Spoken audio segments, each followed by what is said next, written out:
আসসালামু আলাইকুম প্রিয় সুধী, সবাই কেমন আছেন? আমরা চাচ্ছি না আমাদের ব্যবসায়িক মুভমেন্ট অন্যদিকে যাক। যাদের কাছে আমাদের পেমেন্ট বাকি আছে যত দ্রুত সম্ভব আমাদের সাথে যোগাযোগ করে পেমেন্টগুলো ক্লিয়ার করুন। সর্বপ্রথম দুনিয়াতে পৌঁছাই তখন আমাদেরকে কিছু বাঙালিরা বলে তাদেরকে ট্যাক্স দিয়ে আমাদেরকে আর্মেনিয়াতে বিজনেস করতে হবে। তখন আমরা তাদেরকে সরাসরি প্রত্যুত্তরে বলে দিই, আমরা যদি ট্যাক্স দিতে হয় তাহলে এই দেশের গভর্নমেন্টকে দিব, কোনো বাঙালিকে দেশের বাইকে আবার কিসের ট্যাক্স দিয়ে আমরা ব্যবসা করবো? সেমভাবে আমরা যখন অনেকবার আমরা অনেক দেশে ফেস করেছি, আল্লাহ তাআলার রহমতে আমরা অনেক বাধা অতিক্রম করে সামনের দিকে এগিয়ে গিয়েছি। সো যাদের কাছে আমরা আর্মেনিয়ার পেমেন্ট পাই, অর্থাৎ লাস্ট যে পোস্ট করা হয়েছে সে পোস্টটি আপনারা দেখবেন। আমরা পরবর্তীতে অন্যভাবে বিষয়টি বিবেচনা করব। যদি আপনারা আপনাদের 24 ঘন্টার ভিতরে বিষয়টি সমাধান না করেন তাহলে আমরা বিষয়টি বিবেচনা করব। সো যত দ্রুত সম্ভব আমাদের অফিসে এসে বিষয়গুলো সমাধান করবেন। আমরা কখনো আমাদের ব্যবসায়িক মুভমেন্ট অন্যদিকে নিতে চাচ্ছি না।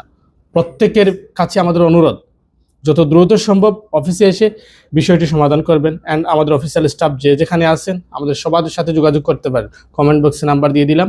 অ্যান্ড বিশেষ করে এই মুহূর্তে যারা কাতার থেকে বেলারুস যাবেন, ফুল পেমেন্ট আফটার ভিসার পরে দিতে পারবেন। হাঙ্গেরি এবং বেশ কয়েকটি দেশের কাজ আমরা করতেছি full payment after visa, but deposit security strong থাকলে আপনার কাছ থেকে আমরা অ্যাডভান্স ডিপোজিট নিব না। থ্যাংক ইউ, আল্লাহ হাফিজ।